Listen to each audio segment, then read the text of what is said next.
So guys बाकी बातें तो आज बाद में। सबसे पहले हम कवर करेंगे रेसलमेनिया 40 का किक ऑफ। उसको कवर करना कुछ ज्यादा इंपॉर्टेंट है क्योंकि यहाँ पे ऐसा कुछ हो गया जिसकी उम्मीद ना तो आपने कभी करी थी और ना मैंने कभी कर पाऊंगा। सो चीजें शुरू कर लेते हैं सेथ रॉलिन्स से, जो कोडी रोड्स को इंट्रोड्यूस करते हैं। बट वहाँ पर कोडी नहीं आते, उनको इंटरप्ट करने आ जाते हैं जो ट्राइबल चीफ रोमन रेंस। वो वहाँ पर आते हैं और खुद को एक्नॉलेज करने को कहते हैं। जिसके बाद वो सेथ रॉलिन्स के फेस टू फेस जाते हैं और सेथ रॉलिन्स उनसे पूछते हैं कि बड़े भाई कैसे हो तुम। तो रोमन रेंस कहते हैं कि देखो देखो कौन आया। सेथ रॉलिन्स एक बार फिर से अपनी वाइफ के शूज पहनकर आ गया, लेकिन चीजें इससे ज्यादा आगे बढ़ती। द रॉक वहां पर आ जाते हैं, जो सबसे पहले अपने और रोमन रेंस के मैच को ऑफिशियल कर देते हैं। एंड देन फिर अपने फैमिली ट्री को दिखाते हैं और बताते हैं कि ये मैच क्यों पूरे इतिहास का सबसे बड़ा मैच होने वाला है। जिसके बाद द रॉक कोडी क्राई बेबीज वाला सेंटेंस यूज कर देते हैं, क्योंकि द रॉक को वो रिस्पॉन्स नहीं मिलता पब्लिक से जो उन्हें आज तक मिलता आया था। बट फिर बिना इंट्रो के जब ज्यादा टाइम लगता है तो वहाँ पे कोडी रोड्स आ जाते हैं। जिसके बाद रोमन रेंस उनके फैमिली के बारे में उल्टा सीधा कहने लगते हैं कि तुम अपने पैथेटिक पिता जैसे ही बनते जा रहे हो। कोडी भी उनके फैमिली के बारे में बोल देते हैं कि भाई मेरी छोड़ो, अपने परिवार के बारे में बताओ। और वो द रॉक के पेरेंट्स को भी मेंशन कर देते हैं। जिसके बाद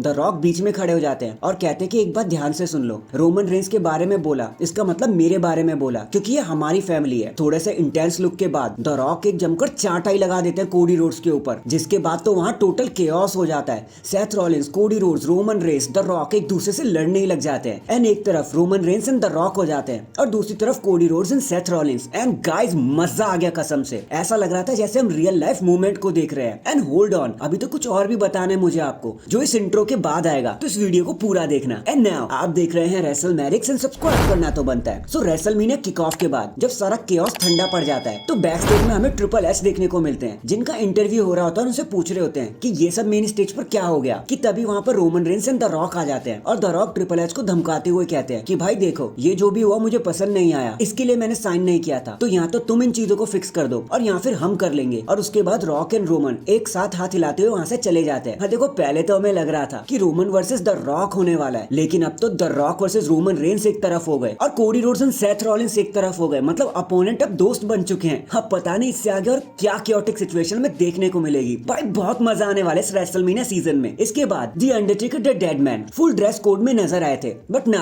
डब्ल्यूडब्ल्यूई के अंदर नहीं, डब्ल्यूडब्ल्यूई से बाहर। Actually the Undertaker Saudi Arabia soccer game के लिए आए थे एंड वहाँ पर उन्होंने फुल डब्ल्यूडब्ल्यूई की एंट्रेंस मार दी अपने थीम सॉन्ग के साथ। एक्चुअली टेकर वहाँ पर रियाद सीजन ट्रॉफी को रिवील करने आए थे, उसके चीफ गेस्ट बने थे। हमारे गोड क्रिस्टियानो रोनाल्डो भी वहाँ पर मौजूद थे और ये सब देखकर खुश भी हो रहे थे और स्टन भी हो गए थे टेकर की एंट्रेंस देखकर। और आपको तो पता है जब अंडरटेकर एंट्रेंस लेते तो कैसा माहौल हो जाता है, घूस बम्स और चिल्स आ जाते हैं एकदम। एंड यही कुछ वहाँ हमें देखने को भी मिला और इसीलिए कहते हैं अंडरटेकर सिर्फ रेसलिंग के नहीं पूरी दुनिया के लिविंग लेजेंड है। #Respect the Undertaker. नेक्स्ट अगर आप एक जॉन सीना फैन हो, जो कि हम सब है यार और भर भर के हैं, तो हमारे लिए एक पॉजिटिव न्यूज आ गई है। देखो अभी हाल ही में लोगन पॉल के शो इम्पल्सिव पर जॉन सीना आए थे और लोगन पॉल ने तुमसे सीधा सीधा ही पूछ लिया कि क्या सोलो सिकोवा वाला मैच आपका आखिरी मैच था, क्या अब तुम्हारा हो गया है, अब तुम्हारा अगला मैच कब होने वाला है या फिर नहीं होगा। तो सीना कहते कि देखो ऑफिशियली तो आई एम नॉट डन, मेरा भी खत्म नहीं हुआ, मैं भी और वापस आऊंगा, लेकिन हाँ मैं इतना जरूर कह दूं कि मेरी एंडिंग अब काफी क्लोज आ चुकी है। इसका मतलब समझे निर्दया, इसका मतलब है कि सीना अब भी हमारे साथ है। लेकिन इसके बाद जब लोगन पॉल ने उनसे दोबारा पूछा कि क्या आपको ट्रिपल एच जैसी जॉब चाहिए, बैक स्टेज में बहुत सारा कंट्रोल चाहिए, तो जॉन सीना ने कहा कि यार देखो ऐसा तो नहीं है, बट हाँ मुझे बिजनेस में इन्वॉल्व होना बहुत पसंद है और मैं ये भी नहीं चाहता कि लाइफ में सारे लोग मुझसे चिपके रहे, क्योंकि वो ज्यादा बोरिंग ही हो जाएगा। बट मौका मिला तो मैं पीछे भी नहीं हटूंगा। यार बैक स्टेज कंट्रोल किसको नहीं चाहिए। वैसे तो इन दोनों ही सवालों में हमारे लिए अच्छी अच्छी न्यूज़ें छुपी थी। मतलब फिलहाल तो जॉन सीना को बाय बाय नहीं करना पड़ेगा हमें। लेकिन हाँ